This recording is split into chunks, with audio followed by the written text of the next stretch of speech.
আল্লামা মামুনুল হক। তিনি এখন বালিদারা মাদ্রাসার শাইখুল হাদিস, কারা নির্যাতিত ওই আলেম।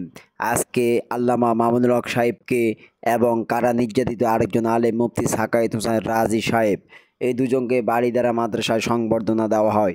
আরও কারা নির্যাতিত আলেম মুফতি মুনির হোসাইন এবং মুফতি হাবিবুল্লাহ মাহমুদ কাসেমি। আপনারা স্ক্রিনে দেখতে পাচ্ছেন মানুষের ঢল নেমে গিয়েছে বালিদারা মাদ্রাসায়।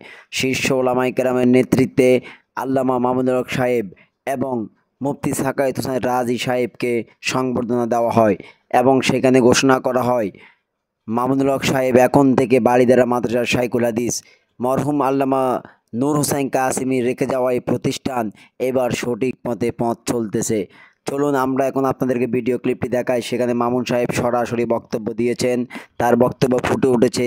আসুন আমরা ভিডিও ক্লিপটি দেখি। আমাদের সকলের প্রিয় আল্লামা নূর হোসেন কাসেমী রাহিমাহুল্লাহ তাআলা এই জামিয়া আসলে ওনার ইয়াদগার।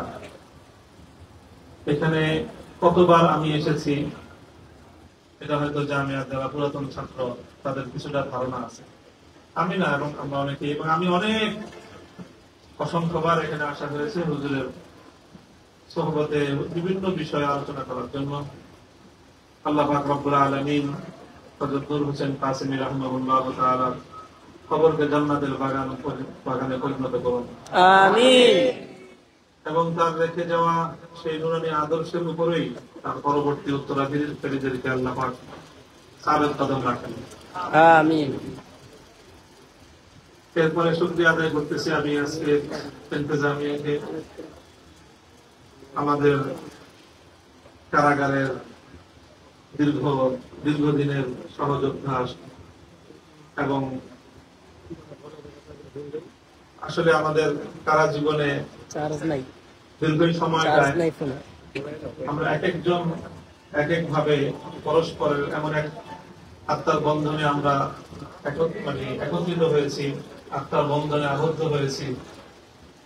হয়তো এটি আল্লাহ পাক রব্বুল আলামিনের বিশেষ মানসা ছিল, সেজন্য আল্লাহ আমাদেরকে বিভিন্ন জায়গা থেকে বাছাই করে নিয়ে কারাগারের দীর্ঘ একটা সময়ের প্রশিক্ষণাগারে আমাদেরকে একত্রিত রেখেছেন এবং ইনশাআল্লাহ আগামী দিনে দেশ এবং জাতির খেদমতে সম্মিলিত কোন ভূমিকা পালন করার জন্য আল্লাহ আমাদেরকে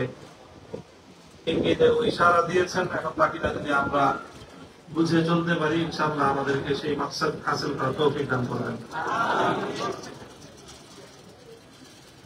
কি বলবো, এই মজলিসে কিছু কারা স্মৃতি করি, স্মৃতিচারণ করি,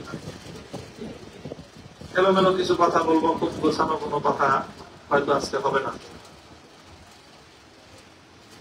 কারাগারে যখন